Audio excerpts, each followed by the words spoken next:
It's always so Orwellian. Yeah, we are watched by the machines all the time. All the time. All the time. So thank you, John, for talking with me. Perhaps we just start talking about what you said just right before we started with the recording, right? The kind of likeness between Neoplatonism and Nishitani, in the sense that they both want to overcome nihilism in its privative form towards, let's say, the nothingness, shunyata, in its fullness, in its superlative form. Yes.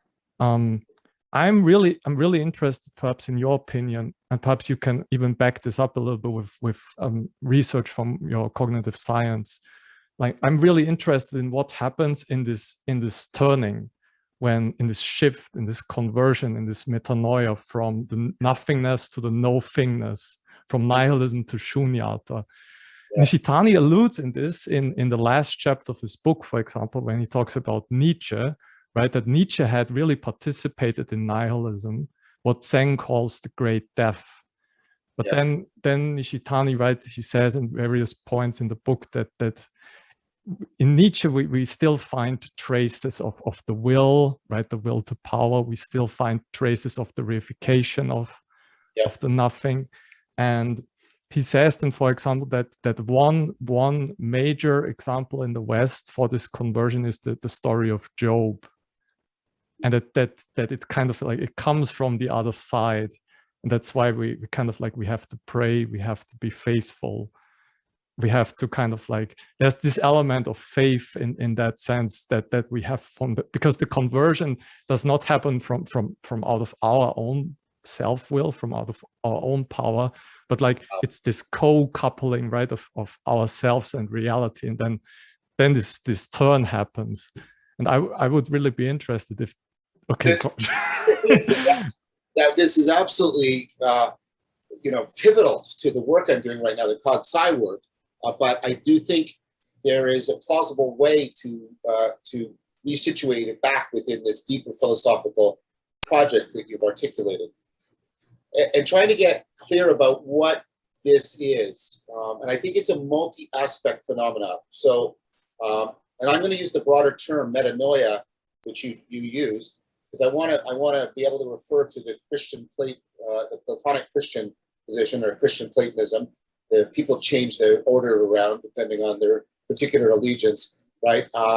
And then, like as you said, this move that Nishitani makes, which is related also to his idea of, where you sit on the, I don't know how you pronounce it, SIVE, right? Where you're sitting on the plate between opposites, right? And that reminds me, of course, of Nicholas of Cusa. And of course, Jung makes a similar move, also coming out of the Platonic tradition of the transcendent function. So there's something there about that. But then I want to relate it to the work I'm doing. So there's a central problem about. There's two problems. One is how something can fundamentally change while remaining the same to us. And then there's the problem of transformation itself. And of course, the two are linked together. So let's go a little bit tighter and a little bit more concrete. Not because I'm saying this is an instance of the broader thing we're talking about. I'm saying it's an instance of a cognitive continuum that might give us some machinery, theoretical machinery, to talk about this. So I'm thinking, and I do a lot of work on this, I'm thinking about the moment of insight. The moment of insight, like, the 9-dot problem, or even when you do just the Necker cube and it switches, and Wittgenstein talked a lot about this too, this aspect shift. And you say, of course, nothing's changed. It's still the same Necker cube, it's still the same 9 dots, but also everything's changed. And what is typically meant by that is, right, the salience landscaping. What I mean by that is what's salient, what's foregrounded, what's background. So it's a fundamental aspect shift. Now, what's interesting about insight as a phenomena is a purely rationalist or purely empiricist approach to insight is going to are going to be inadequate to understand the phenomena. What do I mean by this? Or maybe a better way to put it, not even rationalist, is a purely romantic or purely empiricist. Let's do it that. That's even easier. So what's the empiricist? Well, I just wait, and the insight will come. I just wait. And for the minor things like the nectarcube, that sort of works. But for the nine dot problem, it doesn't. You can't just sort of passively receive it. But if you come into a situation and say, I'm going to make myself have an insight, that doesn't work either. It doesn't work either. And so it's not a romantic expression of the will, and it's not an empiricist reception of the already made intelligibility of the world. And instead, what seems to happen in an insight is, and this is really, really interesting, is you seem to participate in it. You have to be involved. What you're doing is this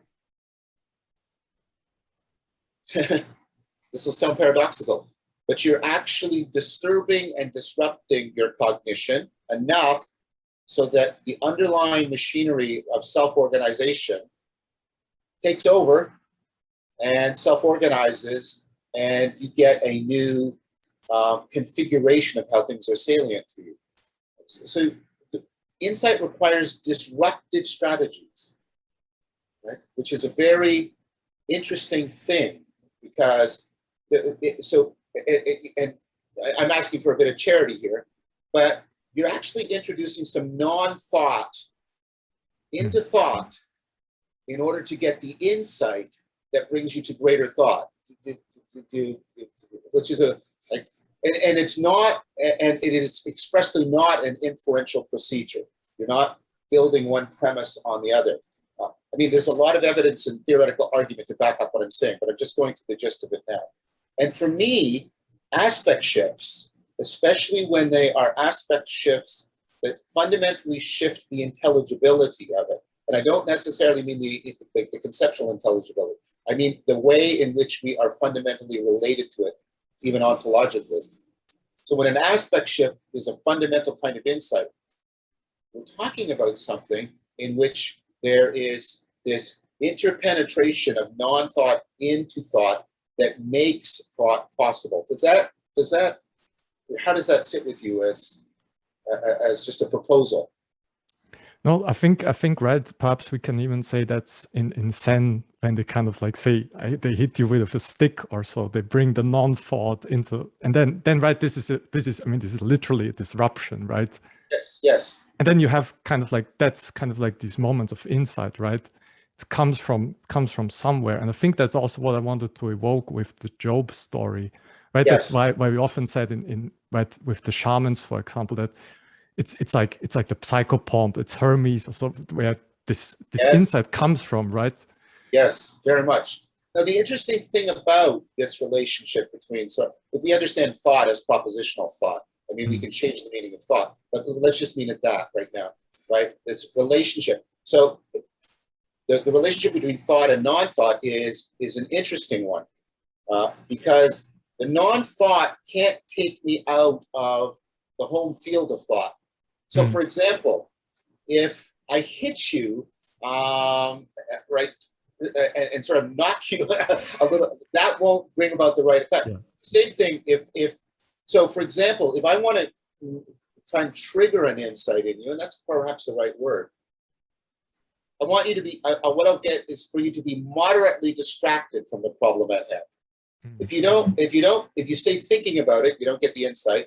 But if you pull away too far, right, you don't get the insight. You have to get this moderate distance. So the thought and the non-thought have to be in a kind of opponent processing with each other. They have to be bound together. They're not separable from each other. They have to interpenetrate each other in a profound way. And I see, and I'm not saying this is an exhaustive explication of Nishitani by any means, but I see Nishitani doing that. I see him trying to set these two, right? He's trying to avoid two things. He's trying to avoid people simply equivocating, and also, or just making the two equivalent in some fashion. And I see him doing exactly this. And for me, it's called opponent processing. That kind of opponent processing is actually a central feature. It's a grounding principle of how cognition works. And so I think once we start to see what's going on there, we have, and this is why I invoke the Neoplatonic notion of participation, because we participate in it, and that means it's not even just a new thought, right? Especially when it's a metanoic kind of insight. It's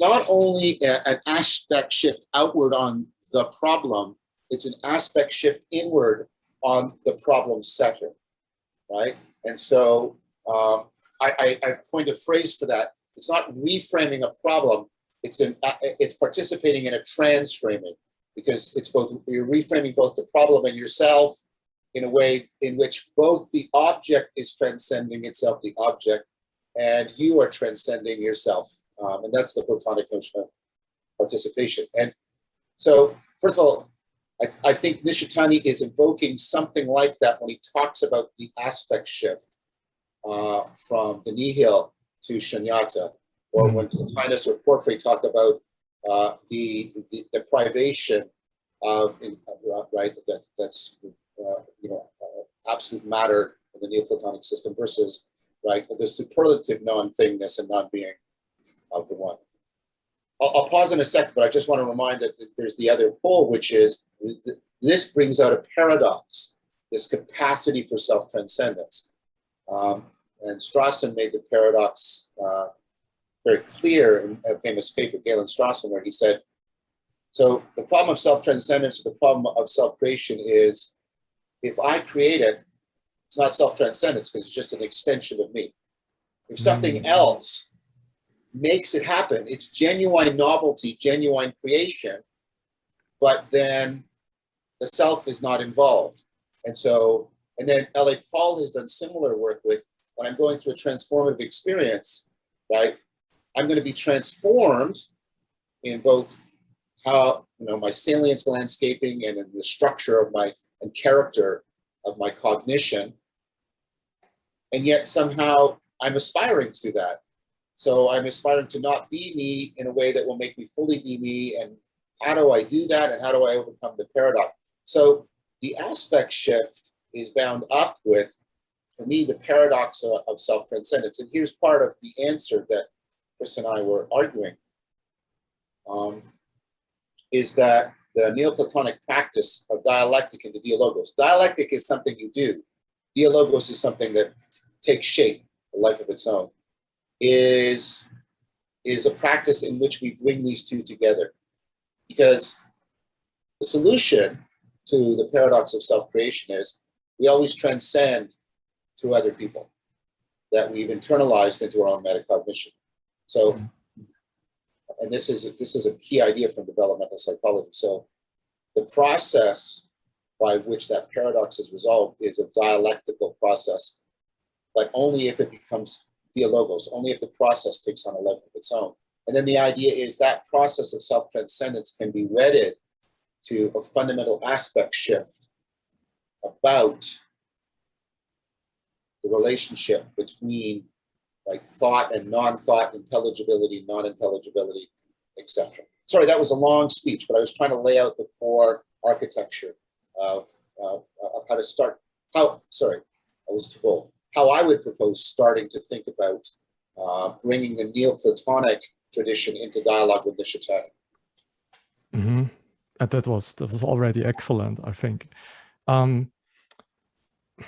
do I go from there? Right, that with the paradoxes, I think was superb because, right, Nishida and Nishitani, they really espouse this paradoxical logic of the right, the seminal or the sokohi in Japanese, and right, perhaps we can say that right in this middle of let's say the paradoxical or non-logical relationship between thought and non-thought, or perhaps our self and reality. Yes. There's perhaps in between there's perhaps where the logos rests. Perhaps we can say in the Neoplatonic tradition. There's where the dance happens, right? Yes. It's a fundamental logos. Yes. Yeah. Go ahead. Go ahead. Go ahead. So there's Nishitani says in a late essay, which I find very, very humble of him. He says that, right, his book, Religion and Nothingness, was kind of like a first, not yet sufficient attempt to to formulate. So he says, or he was interested, right, in religion and nothingness. He was interested kind of like how we can, or like the individual, the self can kind of like perhaps get to nothingness, step back to nothingness. This place, right, that we inhabit when we are children. It's kind of like this place where we are always afforded kind of like play and wonder and awe. There's a late essay of Nishitani, which I can send you if you like. That's called Emptiness and Immediacy, and there he talks about imagination a lot, and it's quite similar to Corbin, for example. Nishitani also talks about imagination as a kind of middle realm, and in this essay he's more interested in kind of like how emptiness shines into us, perhaps similar, like, right, like as you said in your lecture series, how the second divine self normatively shines into us so that we can aspire to it. And Nishitani is kind of like trying to lay out something similar, and kind of like trying to lay out the opposite dynamic, kind of like what happens, how the moreness kind of like relates to us, and kind of like, and then, right, because in this middle point where the paradoxes are kind of like held in this optimal tension, this kind of like coincidentia oppositorum like way, right, there's I think you also said this once, that's perhaps also the imaginal, where all the transformation is happening, right? So yes, that dimension of serious play and the imaginal. So, like, just in case people aren't clear, the imaginary is just, mental pictures in your mind. The imaginal is between you and the world in a fundamental way. So the difference is, compare picturing a sailboat in your mind, and that's an interesting thing to be able to do. The child pretending to be a pirate by picking up a stick and standing on a porch and waving it around, right? The child isn't forming mental pictures. What the child is trying to do is shape their agency so the world can take on so they can aspect shift the world so a particular arena becomes available to them. And I think that, and what you see is that serious play, that's the child. That's what I mean, where the child is taking the perspective, the possible perspective of an adult in a particular new kind of identity or role, right? And the child is reaching out to it, indwelling it, and then internalizing it back in. So the serious play and the dialectic, the way I see it being portrayed, specifically within the Neoplatonic tradition, and when you get in things like theurgia and theoria playing off each other, the dialectic and the serious play are deeply interwoven. Now, what's really interesting is right, that I also propose that serious play is how we overcome the transformation problem in L.A. Paul's work, because you can't use the problem with so when you can think of development, like in a child development, not as an insight here, but as an insight across that transframing, an insight across the whole way of being and their whole of their agency. That's what it is to go through a developmental stage, I would propose. And so when you think about it, L.A. Paul says, like, the problem when you're going through transformation is, and I've used this language, my language, in her presence, and she's happy with it, so that's, I'm not imposing. And I've spoken to Lori. I recommend everybody to get involved with L.A. Paul's work. Just a strong recommendation. She literally wrote the book on transformative experience, right? And so the problem there is, I don't have, like, think about standard decision theory. You assess the probabilities, the risks, and then you attach the utility to it. What's the value of these various possibilities? And what she says is, we don't have risk, to use sort of bounded rationality language. We have uncertainty. I don't know what my perspectival knowing is going to be like once I go through this change. I don't know what it's going to be like to be this radical other than I am. So the example of becoming a parent. I don't know what it's like, what it's going to be like for me. That's what I mean by perspectival knowing. What my salience landscaping will be like, and how the world will disclose itself to me until I'm there. And I'm also ignorant in participatory knowing fashion. This is, I don't know, I'm going to be a different self.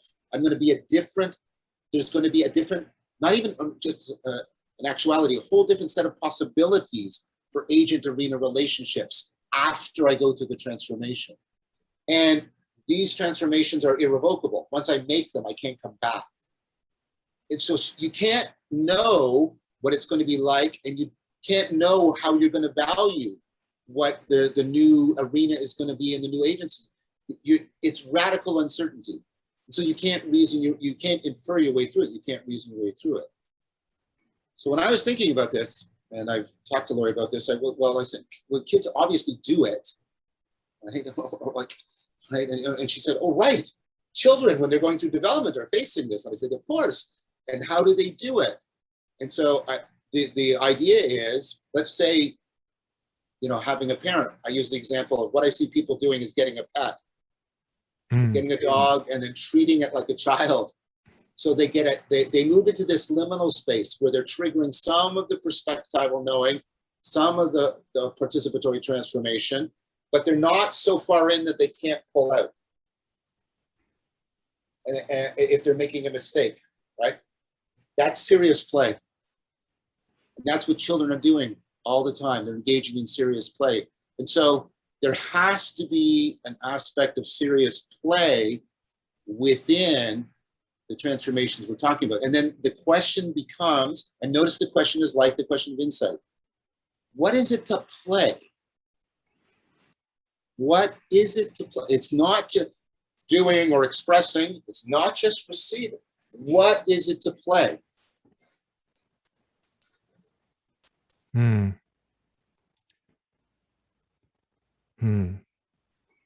I'll make this even more provocative, because I'm proposing that at a fundamental level, and I mean this deeply, and I don't mean it trivial, that's why I keep calling it serious play, because we tend to reduce play to a trivial entertainment. I'm talking about the serious play that constitutes self-transcendence development. I think Nishitani is proposing, for all of his seriousness, right? Nietzsche was incapable of playing.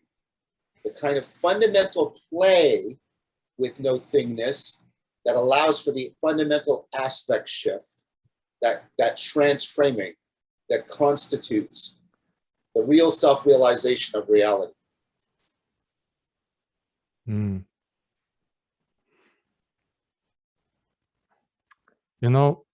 I read this in a critique of Nietzsche.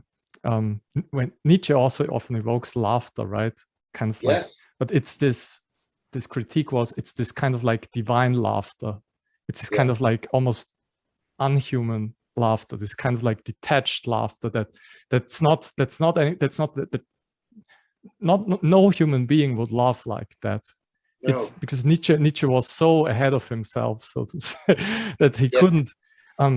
This is even right in this dimension of serious play, that there needs a kind of like we need this kind of like educing, right? What you often also say with the true meaning of education, right? Yes. And people have to be induced into this space of transformation, because if you, there's a talk with this Jungian Edward Edinger, don't know if you know him.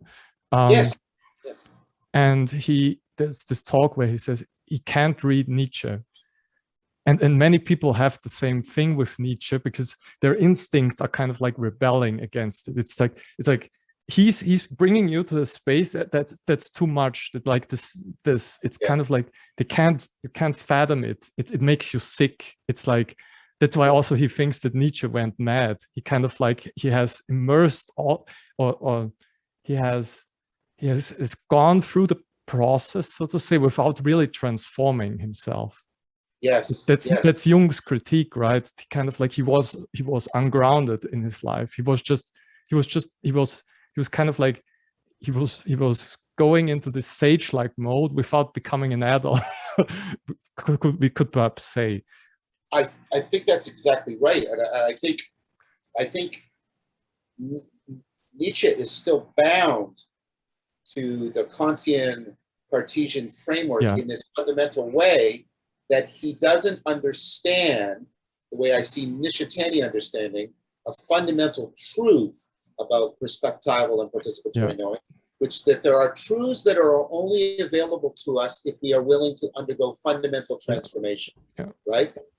So Nietzsche, he's the philosopher with the hammer. All he has to do is wield this tool, and that's just a very aggressive version of Descartes' idea that he has the universal method, right? And that you see it, if you compare reading Augustine to Descartes, and they both have very similar arguments about something like the cogito, and that somehow the structure of the mind is the structure of God. So there are these important similarities, but Augustine clearly gets that there's transformations that he can only at best participate in that are necessary in order for certain truths to be revealed to him. Whereas in Descartes, it's no, I just have this method, and as long as I apply this method, all of the universe, all of reality, even the reality of God is disclosable to me.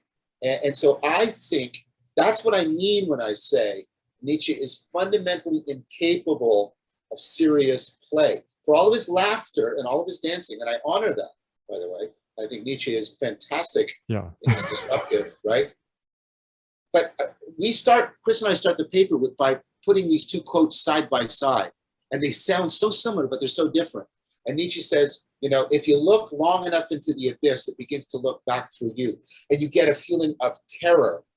And then you read Eckhart, the same eye by which I see God is the eye by which God sees me, and instead you get the sense of a fundamental transformation that's available to you. Propositionally, they're almost equivalent, but in terms of the requirement for transformation, they are so fundamentally different. There's another paper I can send you that's in this book. I don't know. It's a great study by Ian Alexander Moore, Eckhart, Heidegger, and the Imperative Releasement. Oh, I would love that whole book. But in this book is an early essay of Nishitani in the first English translation, where Nishitani compares Eckhart and Nietzsche. Right. And that's his kind of like early Nishitani. There he's more sympathetic, I would say, to Nietzsche, where he thinks, and he does the same thing. He quotes them both. Wait, maybe I'll find it. So he kind of like here we have kind of like peak and abyss. They are now merged as one, or noon and midnight have become one. This kind of like coincidence of opposites, which he sees also both in Eckhart and in Nietzsche. But then right in Religion, Nothingness, he says, no, Nietzsche hasn't kind of like broken through nothingness. Yes. But I mean, Nietzsche was close, I guess. but I think he's also a little too influenced by Hegel, where he understands the nothingness more in terms of negation. I mean, this is Heidegger. This is what I understand Heidegger's critique is. You see, basically, Nietzsche pursuing a strategy of negating Christianity, and basically like negating sort of its fundamental structure, rather than trying to find out, right? And this goes back to the logos point. What's the fundamental shared framework within which this works, right? And to get to that deeper point.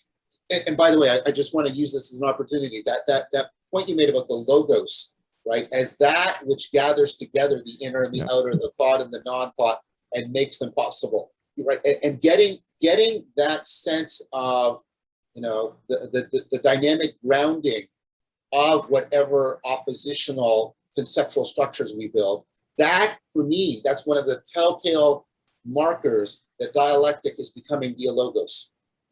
When people are getting a realization of, wow, wait, I can't tell if this is inner or outer. I can't tell if this is you or me, and it's somehow more real than either you or me. When you hear people saying that, and they say things like that, even in circling, right? They'll say, I can't tell if it's like it's you or me, or it's more real than you or me. You know, that for me, that's when the serious play is getting people to that grounding logos point, and it's expressing itself through them. And right, Nietzsche in his unpublished notes, he always mourns that he doesn't have friends, and then he kind of like he tries to recreate the dialogical framework just in his head. Yes. Kind of like by adopting these multiple perspectives and voices, yes. but not in a real dialogos, right? That's why he's kind of like he's always stuck in himself. That's right. And you can see the weird, the pursuit of the multivocality is exactly what I think. It's a hunger for genuine escape from monologue into dialogos. That's clearly the case. And then he has these weird relationships. Like so, I think what a quote that's pertinent right now is, you know, I hate Socrates. He's so close to me. I'm always fighting him, right?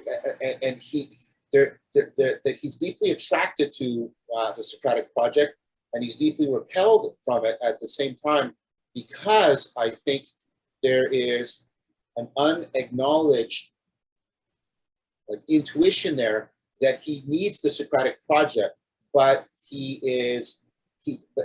actually needs fellowship in order to enact it. Yeah. And that's right. That's what Nishitani, in a sense, had.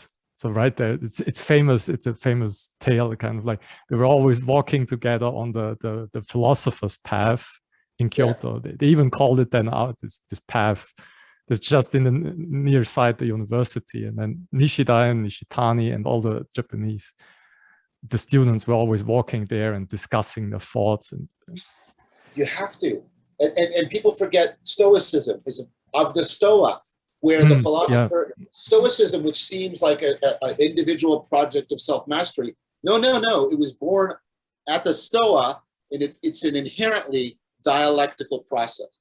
Inherently.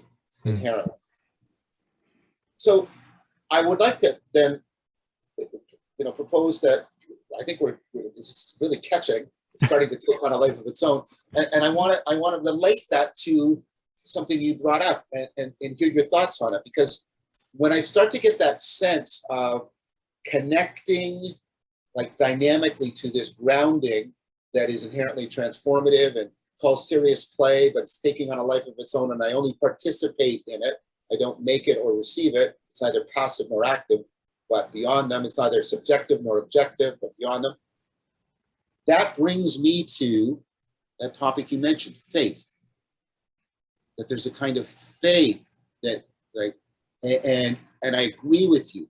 There's a profound sense, right, of faith and an appreciation for religion and nothingness in Nishitani that is absent in Nietzsche. Although Nietzsche tries, of course, to write the Bible with also Sprach Zarathustra, and he tries to bring back self-transcendence through the Übermensch. But so what do you think? Like, in my mind, there's a connection between this dialogical participation in the inexhaustible, like, fount of intelligibility of the logos that is always, if you'll allow me, spewing out, right, distinctions, well, but also gathering them back together, right, and faith. But to me, this is one way when I want to be different from Nietzsche. I don't want to invoke what I have come to, many people have come to identify faith with, which is a statement of belief, an assertion of belief. So what are your thoughts about that connection? I mean, right, we are just reading Nishida's last writings. I just got that book. No, I've got the last, no, I've read the last writings. I just got another book by Nishida on intelligibility, essays on intelligibility. I can't remember what the title of it is. But anyways, go ahead, I interrupted. No, but in there, so today we in the reading group, we read the introduction. And Nishida thought that in Kant, right? Because Kant really tried to make his system, right? Yep. But for him, all things in the noumenal, like God and these things, right? They were like the matter of faith. Yes. And someone, for example, Nishitani, in this one essay in the book that I showed you before, says that kind of like Kant really tried to crowd it out, kind of like the system where reason could work. Yeah. But he also, we could see that how after the Enlightenment, how sparse the place for faith has become, also how lifeless, right? And then you just have these propositional creeds, right? So what Nishida thinks is that Kant should have written a fourth critique on religious consciousness. And I think that's what then Nishitani takes up with his notion of religion as the real self-realization of reality. This deep participation, right? With ourselves and reality in this kind of like paradoxical form that we've outlined before. Yeah, I agree. I mean, I've said before, but I'll say it again. I use realization in the double sense precisely because of that quote from Nishitani. That's where I got that idea. That realization means both the subjective aspect shift and the objective new disclosure, but something beyond and deeper that makes the connection and conformity between those two possible. Because if there's no connection or conformity between them, we are stuck in radical skepticism and radical meaninglessness. And so for me, right, that participation in the real self-realization of reality, and that's what happens like when the dialectic catches fire, just to invoke Heraclitus, like and people talk about the Geist, they talk about the logos. It's this thing, something's being realized, some intelligibility is realizing itself between and beyond us. It's not separate from us, but it's not reducible to us, right? And for me, that is the closest I can come to that ancient notion of faith. And you see it across culture. You see it especially, in ancient Da'ath, Hebrew, and that the best metaphor is something like sexual intercourse. Right, that's what we're talking about when we're talking about faith. Like if you're making love with someone, you're not doing it, they're not doing it. You're not just acting, you're not just receiving, you're participating in this thing, right? And so that's why you see across culture and across history, people come to that as a metaphor for faith that is fundamentally different from I assert that, I believe that. Right, and what Nishitani is doing, right, in the text, and this is always, I mean, when I read this book, I always have to slow down. It's more really like what you say, lectio divina. And then I see, right, Nishitani is always doing this stance. And then he always, he finds this, what he calls, right, the samadhi mode or the middle mode, right, where we are, so to say, one but two, or two but one, so to say. Yes. And you find this, like I say, and you find this deep reflection again within Neoplatonism, and the three hypostasis, the one in the many, the one mini, and then the one, right? And you're trying to, and you can see them. So the play between the hypostasis is a way of trying to understand, this, because the problem also is we have to think of dialectic. And this comes out in Erigena very clearly. It's not just horizontally between you and the world or between you and other people. It's also like hypostatically between the different levels of realness. And so what I'm trying to say is the dimensionality of the paradox is multidimensional. It's not just a single dimensional paradox. And so when you talk about coupling to that dynamically, it's like I'm thinking of almost Jasper's notion of the encompassing. It completely encompasses your whole.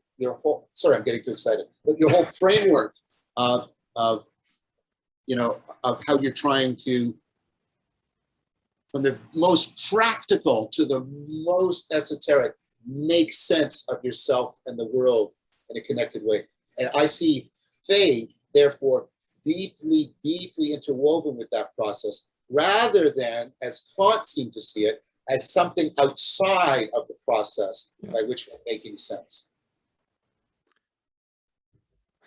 Right. It's even how we relate to things, right? Yes. In the Yes. Kantian paradigm, that I mean, Nishitani calls that we have to overturn Kant's Yes. standpoint once again. So it's not that things have to convert to us, but we have to confirm to things. Yes, yes, exactly. Right? That's his, he uses the master servant, kind of like we become masters of ourselves in a sense, but we also become servants to all other things. So it's a kind of like it's again this double move that he sees in this master servant trope. And even I watched you and Bernardo Castro discuss. I watched even watched the live stream, and then me and another person, we were like typing to Kurt, right? He should ask about Kant, because right, you really, I think Bernardo was, but he's Schopenhauerian and then Jungian, and they are really they're affirming Kant. Right. But I think the biggest difference to you would have been that you would kind of like also call for kind of like a critical examination of Kant's standpoint, because that we and I discussed this with Johannes the other day, right? That's a very good point, Daniel. That's a very good point. I discussed this with Johannes, but Kant tried to build kind of like a world without contradictions, because right, what we said before, right, we are in the midst of paradox. And Nishida even says this in the last writings. Like the ultimate paradox is kind of like that we are alive and we have to face death, and that's so unfathomable that we kind of like this contradiction, he says in the introduction, it vanishes into our own bottomless contradictory depths. Right. What Kant, right? With Kant, we have a world we can control. We have a world that is so. This right, like a plastic bottle, we have millions of millions, tens of millions of those. But what I said with Johannes, what happened is this has exhausted itself, and now things don't speak to us anymore. And now we are deeply in the realm of the meaning crisis, right? Where things don't. We can't have meaning because things have do not disclose this bottomless dimension to us. Yes, and so you've got the Lutheran assertion, coming through Kant, right? Kant is back to some of the earlier. Kant can only speak to the world; he can't listen. Yeah. Right. And the thing about the practice of dialectic is to, while you're speaking as you're listening, and you're listening as you're speaking. Right, they completely interpenetrate each other, even though that sounds paradoxical. But you think about that when you're making love, and then the metaphor becomes much more clear. I think what you just said. I mean that wow, that Kant is trying to make a world free from contradiction, which means he necessarily is sealing himself off from the inexhaustible. Right? He has to be. Because, and you can even do Gödelian reasons. You can't have a system that is both complete and consistent. So if you make it consistent, it is necessarily incomplete.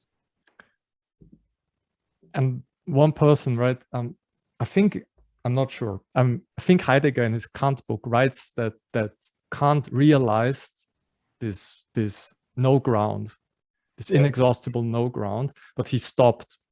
And someone else, who, for example, Schelling, I learned this recently. Schelling noticed this Ungrund in German, right? This no ground, this not the abyss of nihilism, but the inexhaustibility of Shunyata. That's by the way why Nishitani loved Schelling so much, that he even translated his work at a very early age.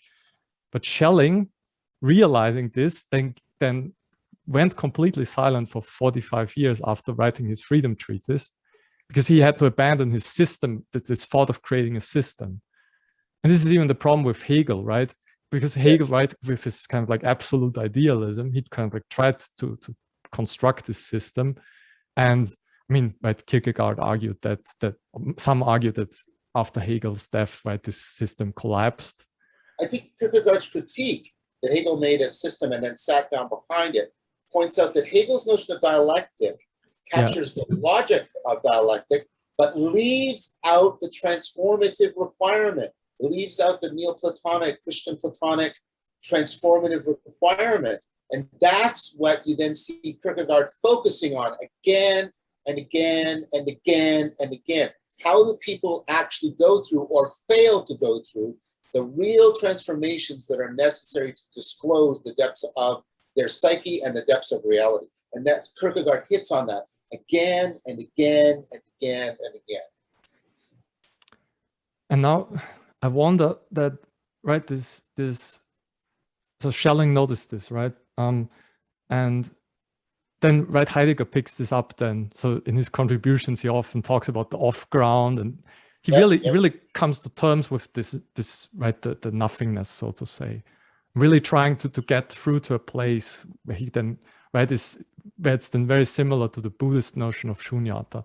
And I think that's also why there was this mutual sympathy between Heidegger and the Japanese, because they noticed even in his What is Metaphysics lecture, that the Japanese students who listened to it said, we immediately understood what you meant. But like the European people, they were all like, what does he want? Like, we don't know. And right, I think even you with cognitive science now, when you talk, for example, about the combinatorially explosive nature of reality, but that we can't ultimately have a perfect system, and that's kind of like, I think that's what they were wrestling with all the time. And perhaps one thing, because right, they had really so much struggle to overcome it. I mean, with Heidegger, and that's perhaps one criticism that I have of Heidegger, is that he's very silent on religion in general. I was going to say something similar to that, and this is, where Heidegger needs Hadot. The difference between Heidegger and Nishitani is that Heidegger, for all what he talks about, right, he doesn't give practices. Right? Now, Nishitani has, and Nishida too, right? They have Zen practices behind everything they're saying. They're constantly alluding to them. Of course, Stoicism has its practices, and Neoplatonism has all of these practices. But where, to your point, where that becomes clear is that this living in faith, in trusting yourself to the inexhaustible fount of intelligibility, right? Where it comes like into people actually engaging in the transframing and the transformation is in religion.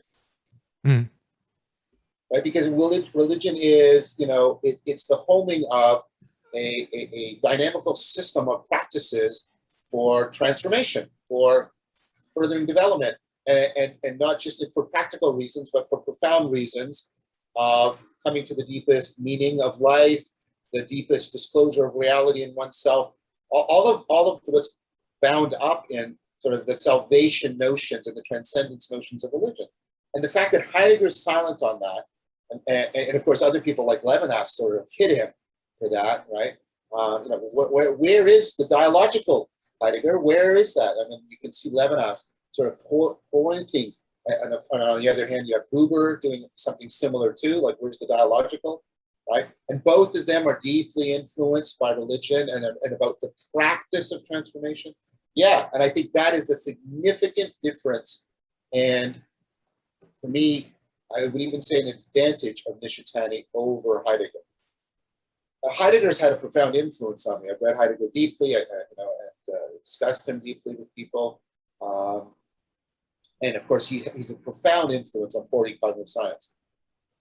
But of the top 5 books I want to take with me to the moon or whatever it is, one of them is Nishitani's Religion and Nothingness. I can't think of a book by Heidegger that I want to take. Precisely because in the end, and I say this, and it's a bit of a slogan, but I put a lot behind it. I ultimately don't want to know what you believe. I want to know what you practice. Mm. I want to know what you practice. Yeah, right. With Heidegger, there's one friend of mine sent me once a paper, a talk by, her name is Emmy van Duzen. She's Dutch. She's a professor for psychotherapy in London. And she also said kind of like about Heidegger, she had to stop reading him. She kind of like read him deeply for 10 years. But there's this anxiety or this inner conflict in Heidegger that she noticed. And that kind of like made her then also move to other people. Or kind of like that's always in Heidegger. There's an anxiety. There's even Johannes, professor from Italy, Ivo De Gennaro, said once in an interview with Johannes and him that Heidegger managed to. He never says anything.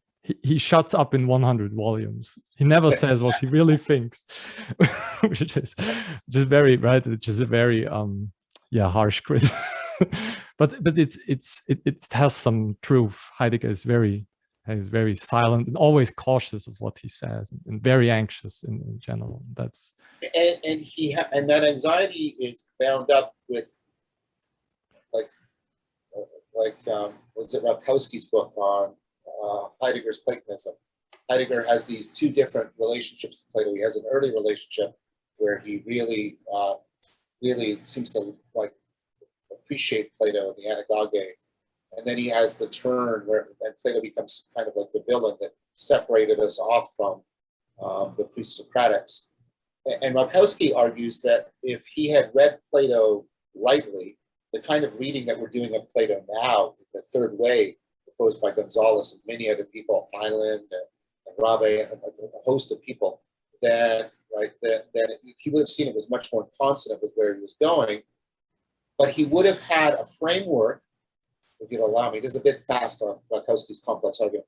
He would have had a framework by which he could appreciate and articulate, appreciate in both senses of the word, and articulate the religious dimensions of what we're talking about here. And that might have prevented him from being attracted to Nazism. Because I see one of the reasons for Heidegger, that's a personal proposal, one of the reasons why there's the attraction to Nazism is precisely because, right, he ultimately needed an ecology of practices. He needed a religious framework. He chose the wrong one, to my mind. But what I'm saying is, it's always a mystery, right? There's endless scholastic ink spilt over why did Heidegger get involved with the Nazis. So again, I don't think this is an exhaustive explanation, but I think what I'm proposing to you is the difference between him and Nishitani is Heidegger can't properly explicate, articulate. He doesn't have a space, right, for the religiosity, the faith aspects, the practice aspects that are actually engaging the transformation. And so I think and I think Hadot is right, there's a hunger there. There's a hunger, and that makes Nazism attractive to him in a fundamental way. He obviously saw it, you can see this in the right, he obviously saw it as an engine of profound transformation. And I think that's what was attractive to him. And I think that Nishitani and the Neoplatonic traditions, that like Eckhart, the similarities between them, like D.T. Suzuki noted the similarities between, Zen and the Neoplatonic tradition and Eckhart and others, right?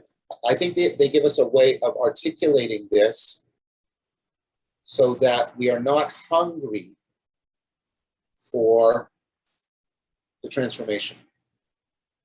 The problem I get with Heidegger, the problem I had when I read Heidegger initially, the first time I studied him 5 years as an undergraduate, is I was left hungry after reading Heidegger. It was like, yes, but how do I do this? How do I do this? Yeah. How do I do this? And I turned to religion. I turned to Taoism and Buddhism, and thankfully that took me, right? Because we're basically talking about how do I cultivate wisdom, and this is the other silent topic in Heidegger, Right? He's obviously trying to get us to wake up to how we're losing wisdom in the pursuit of manipulative knowledge. But again, let's talk about it. Right? Let's talk about it. And right, it's great actually how the kind of like the Buddhists kind of like reached out their hands to Heidegger, and kind of like, right, they kind of like they needed each other, because right this point again, like praxis and theory are kind of like married together. Yes, that's exactly. so important for the Kyoto school.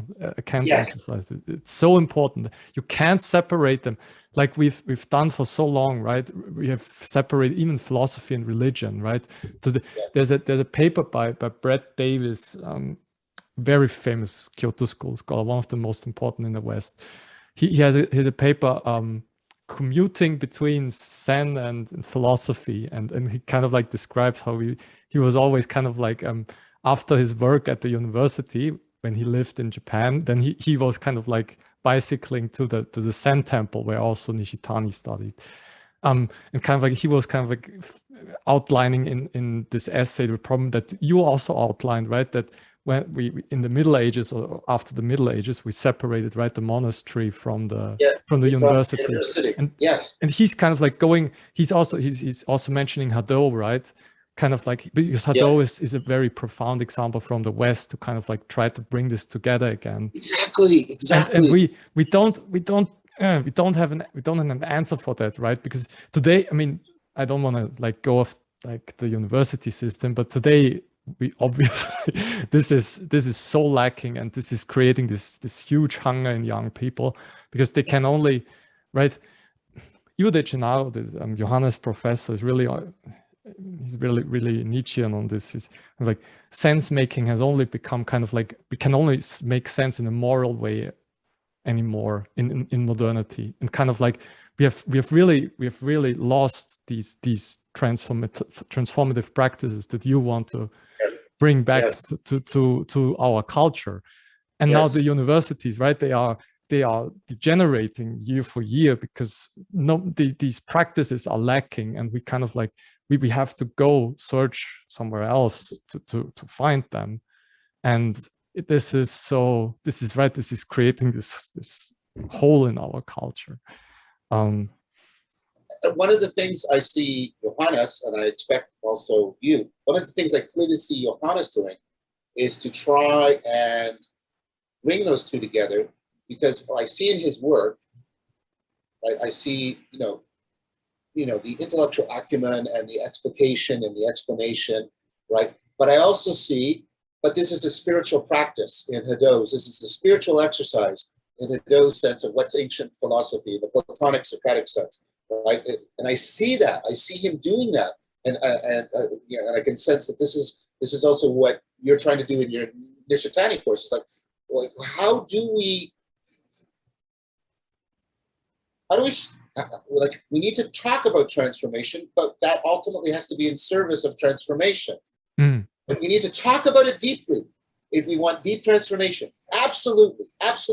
And I think that's important, and I venerate that. But we have to talk about it deeply in a way that affords and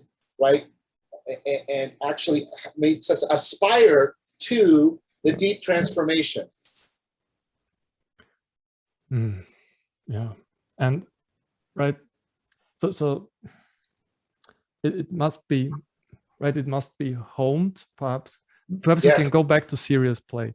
So it must be homed in a kind of play space where it's not that I'm in the center. That's I think important, because otherwise it becomes, right, it's I'm now doing the transformation, and that so I did tea ceremony for a while, and I've after I encountered your work, I've call it now kind of like it's almost like a dance between moreness and suchness. Yes. In tea ceremony, what you have, right, what's in the center is of course the tea. It's not about me, that the kind of like the person who's doing the tea. It's also not about like one individual guest. It's about the whole thing. And there's this first is this going inside, this kind of like savoring of the tea, savoring of each moment, which is also expressed, right? Perhaps you notice this ichi at this one moment, one meeting. So that really also trying to savor the suchness of each moment in time. Yes. And the unique non-repeatability of each moment in time. But what then also happens is kind of like this moreness. So you really become attuned to the depths of reality, and perhaps it's not so it's perhaps not so salient, let's say, for if you just look at the things, so like the tea or the bowls. It's even you have to pick up the bowl and look at the bowl very, like in a very very careful way, and it's this savoring, right, of all the details. And but I did a tea ceremony with a teacher of mine, and for a while, and in there suddenly like people started crying. It's this like they feel like, now I've been recognized. It's similar perhaps to circling. Yes.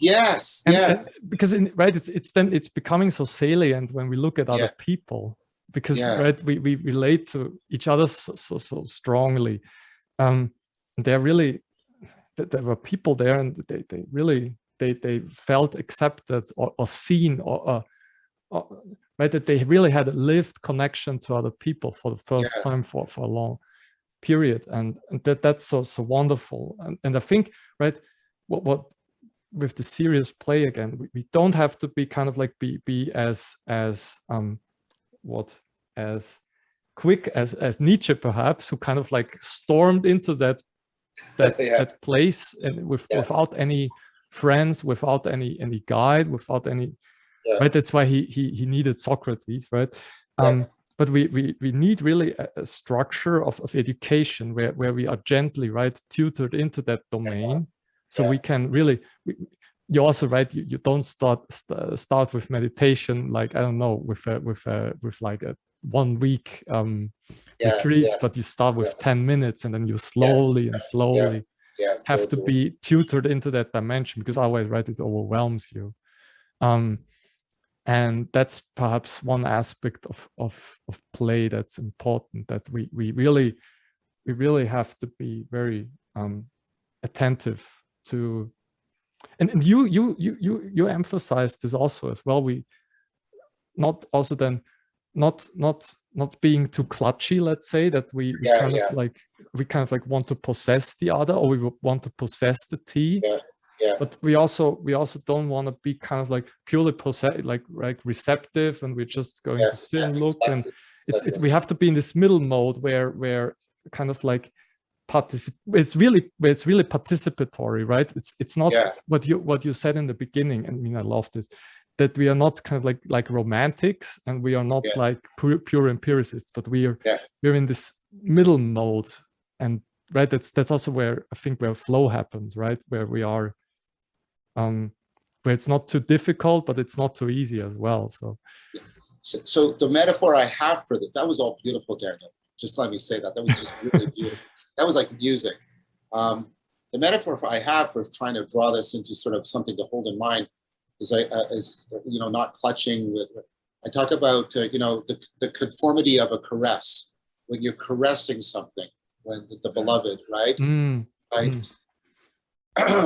And so you're not trying to grasp or hold, but you're not detached. It's constantly moving and shifting. You're constantly opening up. It's exploratory, but also there's trust, because there's contact and conformity. So this conformity of the caress, or the caressing conformity, is more and more. And of course, it's bound up with the idea of love as reciprocal opening, right? I'm trying to, that notion that we're trying to come into this kind of caressing conformity. And the way you described the tea ceremony, just saying of that, like you're almost like you're caressing the bowl, you're caressing the tea, you're caressing the other people, and you're letting yourself be caressed by all of these things too. And it's hard to think of authentically caressing another human being without it being serious play.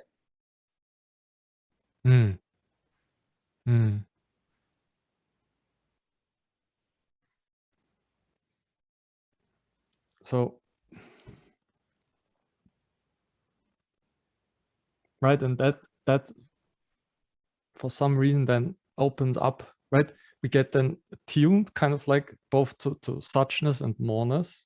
Yes. And kind of like perhaps the shift happens when it doesn't overwhelm us anymore, but we really become so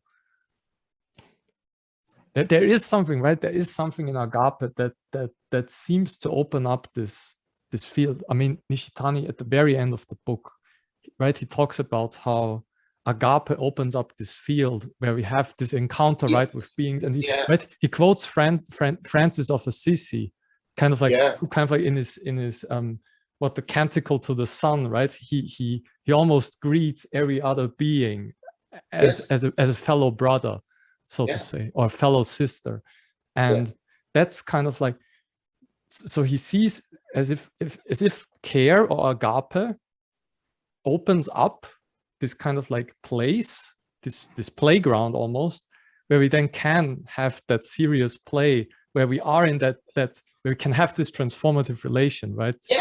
Yes. Children only engage in serious play if adults are putting them within a field of agape. Of course. Right? And think about what you said earlier about master servant. Think about it. In agape, I'm the creating one. Let's take the parent-child model of agape. I'm trying to create a person out of a non-person. That seems like mastery.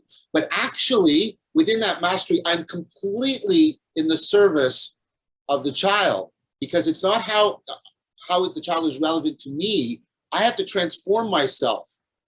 It's how I am always, how am I relevant to the child? How am I relevant to the child?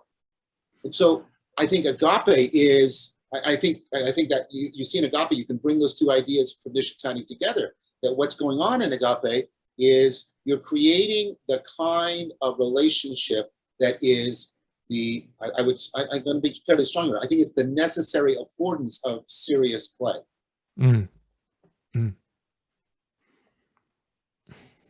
Right, and Nishitani argues in the very end of the book, right, that's also the field where we can overcome all the problems that are besetting us, because because then it's right. Even when we think of dialogos, then let's say dialogos happen in the same arena, then right, there's only this sense making between ourselves.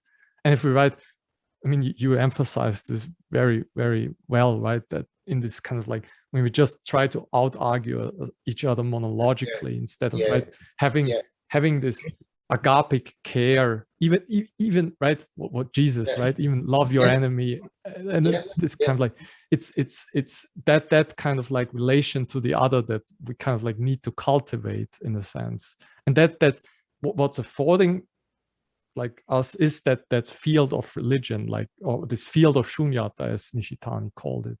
And I think that's this place of serious play as well. And I would even make it, maybe I would even make it a bit stronger. So Johannes is very concerned about the ancient concept of scholae, this kind of like, right, where we have the word school from, schola in Latin. So scholae is this. There's a quote by the German Catholic philosopher Joseph Pieper. He says, I know Pieper. What scholae is to space? No. What scholae is to time is the temple to space. So we have this, right? Because we don't have temples anymore really in our culture. They're just right, historical attractions or touristic attractions. It's also very sad. But schola is where we learn sufficiency, where we can kind of like, so that's Johannes' argument. He thinks scholae, we learn a measure of sufficiency. We learn kind of like, and only from then we know what's necessary in a sense, because right, necessity and freedom is also this, it's this old topic in philosophy, right? We always have this conflict between freedom and necessity. So when I heard Johannes talk about skole, I thought that's the field of Shunyata Nishitani is talking about. We learn a measure of sufficiency, because right, what that also is kind of like, it's we know then kind of like we don't fall into self-deception, we don't fall into craving, because we know when we have the right sufficiency, and that there's a kind of like finesse involved. So we know that we know we have the right, you have to know when something is enough. You have to kind of like, right, it's very difficult, right? Even when we're eating or when we're drinking, that has to do a lot with the will to will. It's kind of like, because our culture is so pervaded by the will to will that we don't know when to stop. We don't know because we have no measure of sufficiency. I hadn't thought about that. That's really good. Johannes, by the way, should talk to my friend Zachary Stein, who wrote Education in a Time Between Two Worlds. Zach and Greg Enriquez and I are doing a new series. We recorded 3 episodes, and we're talking about the relationship. It's entitled "Towards a Metapsychology That Is True to Transformation," and and Zach is a developmental psychologist who's seriously interested in really re-understanding what education is and what it could mean. It sounds like he and Johannes would have an excellent conversation about this. So I just wanted to recommend that right now. But I like this idea of sufficiency. I mean, because you can see it. You can see the Stoics doing this thing. So cynicism in the philosophical sense is very much an education in sufficiency. Like you radical. All I need, and which is always attainable to me, are the natural laws of physis and nomos. Right. That's all I need. Right. But the Stoics come in and they say, yes, but the point of that sufficiency is that it liberates you for your proper obligations to the world. So my favorite quote for this is Marcus Aurelius: "It is possible to be happy even in a palace," which which really makes that like really very clear. So I like this idea of a sufficiency that liberates you. So, and I'm using Frankfurt's idea of love. He says that love is a voluntary necessity. So, a sufficiency that liberates you to love, to get it back to the agape, and a love that is actually a kind of obligation to another. Yes. Yeah. Is that what you're pointing towards? I think right. I think that's what Nishitani tries to outline in the last chapter of the book. That's kind of like where he tries to resolve this problem of freedom and necessity, and by kind of like placing it in the field of Shunyata, also through with the help of agape, right? And we bring ourselves into the service of the other. Yes. Right, we bring he really emphasizes this so much, even in the kind of like in the framework of ethics, because he really thinks that also the Kantian framework still is too anthropocentric. Oh, very much. I was going to say, like, back to what we said, we self-transcend from others. We take this carefully, please. We are tutored by agape into being in service and centered in something other than ourselves, which should ultimately be extended, because this is the true Christian idea, not just to others, but to ultimate reality, right? Yeah. And it's interesting because one of the things, I'm reading a lot now on Christian Platonism, and I'm trying to figure out, why did these two come together, and why did they come together so powerfully? And there's a sense in which they also deeply need each other. You can see Neoplatonism, although it's engaging in this profound continuance of Plato's profound transformation of eros, they still don't get to agape, but Christianity provides them with this notion of agape, and that it is its own way of knowing and being. And that's why I see Neoplatonism turning towards Christianity. I see Christianity turning towards Neoplatonism in order to articulate the transformational power found within the logos, and that's why the two are coming together. And so it's interesting that the way you put that there, the way Nishitani is right? He's working out this philosophical system, but he's also he's trying to turn it towards agape at the end. Again, that this kind of, because in agape, in love, it's a knowing, but it's a knowing only through transformation, right? Right, and it's a coupling to someone and something beyond yourself, but also deeply within yourself. I wish I understood love better. I really do. I mean, I really do. And I'm not doing false modesty here or any of that academic bullshit. I mean what I just said. I really, really wish, because there's something about, right, the cultivation of wisdom that requires a profounder understanding of love than I currently have. And I can sense that, you know, Socrates, everything begins, you know, wisdom begins in wonder. I've got the wonder of it. But it's, and part of it is the practice. I mean, we can only, and I don't mean this in any gross or coarse way.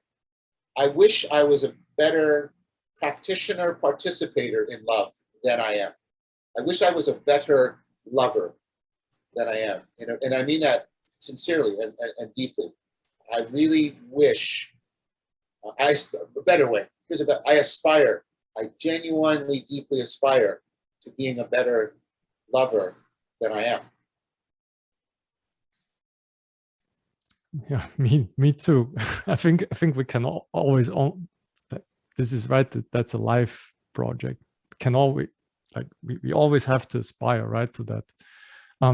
Just the one thing I wanted to say is, right, that it seems to me that just came to my mind now, perhaps dialogos is the marriage of logos and agape. I think so. You can't have dialogos without agape, and you can't have dialogos without logos. So because, right, the dialogos is so, I saw this in the course we had. Yeah. Without the care, without the right, this caress, what you described, yeah. This doesn't work. It's not, because it's not just intellectual exchange. It's not just we are debating and arguing. It's so much more, and it's always so kind of, so there's almost this, right, this tendership, this tenderness in good word though, tendership. I like it. That's a good word. Yeah, I mixed fellowship and tenderness in my head. but that's exactly right. You get one way, you know, Chris and I are thinking about it is dialectic. It depends on fellowship. It depends on philia. But philia becomes agape when the dialectic gives birth to the dialogos. That's what I think is happening. That's what I think is happening. And right, just to make this, right, even with going to Nishitani, to make this even stronger, right, for him, right, for them, just dialectic is too little. There needs, right, that there is this need of transcendence. Like there's this we have to kind of like recognize the sieve, this middle point, where we transcend the dialectic, let's say with to stay it in Neoplatonist terms, into dialogos. Yes. That's it's just dialectic is, and they really say this.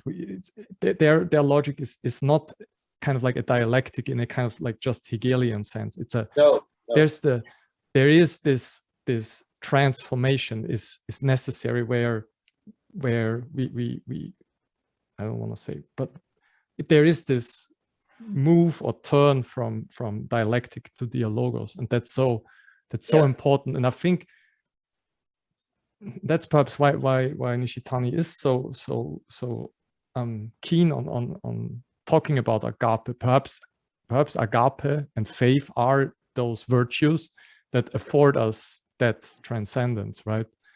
I think so. And here's where the dialectic, in the Hegelian sense, between Tanabe and Nishitani can be helpful, because Tanabe is very much about, I mean, I think there's an overemphasis, but he's very much about ultimately, it's not a dialectic between positions or theories. It's a dialectic between self-power and other power. I don't know how you pronounce it, Jariki and Tariki, but or whatever. I'm probably mispronouncing it. But that it's this more fundamental, and that takes us back again to the machinery of insight, right? There's this fundamental relationship between self-power and other power, interpenetrating, that affords the insight that you participate in. And I think that's the way in which the Neoplatonic dialectic into dialogos is different than the Hegelian dialectic. And I think you're right to say Nishitani is much more like in the Neoplatonic tradition than he is in the Hegelian tradition.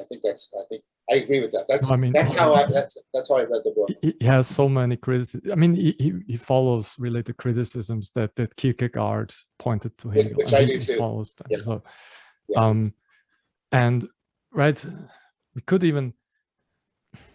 So, I mean, Nishitani says this too, and he has this from Nishida, and I think Tanabe is also saying this. But they again come back to this middle point, which they also think is right. It's the Platonic, the kora. The kora is the receptacle between being and non-being, right? That's also the locus where Nishitani thought there's also this metanoic conversion from, let's say, again, nihilism to shunyata, or also from being in Tanabe's sense, right? From being a sinner to having kind of like to being the having received redemption. Because Tanabe felt, right, Tanabe was so concerned about the military actions from Japan in the world wars. And philosophy is metanoetics. One of the things I like about Tanabe is precisely how much he emphasizes the profound need for transformation, and that and we're back to Galen. If you do it, Galen Strawson, if you do it, it's not transformation, right? But if it's certainly also just imposed on you by fiat, then it's also not transformation. Yeah. And I like the way, and I don't know if this is in the original Japanese, but it comes across in the English translation. Well, the English transliteration, because the metanoetics, like he's picking up on the metanoia again, but also beyond the noia, beyond the noesis, like, and that's a Neoplatonic illusion. And of course, he's influenced Tanabe by certain understandings of Christian redemption, Neoplatonic Christian redemption. Yeah, I find the two. I mean, I'm a cognitive scientist, so there's a whole raft of philosophical schools that are deeply important to me for my vocation, but the two schools that call to me in the middle of the night are Neoplatonism and the Kyoto school. Those are the two schools that most psycho-ontologically nourish me, if I can put it that way. Definitely. Daniel, I need to get going soon, but I would love to get a copy of this and put it on my channel as well. This was wonderful, and I want to do it again with you. And if there's some way we could do something, my schedule is really chaotic right now, but if there's some way we could do something like this that could help with your course on Nishitani, I'm offering my services. I would like to help. I mean, I'm going to promote the course, but if I could somehow, if you, of course, use this video in whichever way you want to promote the course or within the course or anything. I want to help you, and I would like for us to talk again. I would love to talk to you again. Perhaps if you want to put it on this channel, I will just say one sentence. You can, perhaps I will send you a link where anyone who is interested in the course, it will start on the 21st of August. I will send a link with the information where you can enroll. So this is from the Halkyon Academy of Johannes Niederhauser, who's also, he has a PhD in philosophy. He's a Heidegger expert, and he's building his own academy. And I'm teaching a course on Nishitani for his academy. We will read Religion and Nothingness in the course over the span of 8 weeks. So 6 weeks, one chapter a time. So the book has 6 chapters. Then we have in the 7th week, we do a meditation seminar. And then in the 8th week, you can present a talk in the pro seminar on any of the topics that we have covered in the course. And that's the idea. And there will also be forum access. So Johannes has a forum where we then can also have long textual exchanges, written exchanges, or anything where we can exchange about things, issues that we don't understand or where we want to get clear about, and these things. And you can also then, I have a reading group. We read so I read Nishida, and we also read Heidegger, but we have put that on a summer break right now. So yeah, that's so if you're interested, I will put a link. I will send you to a link, John, and then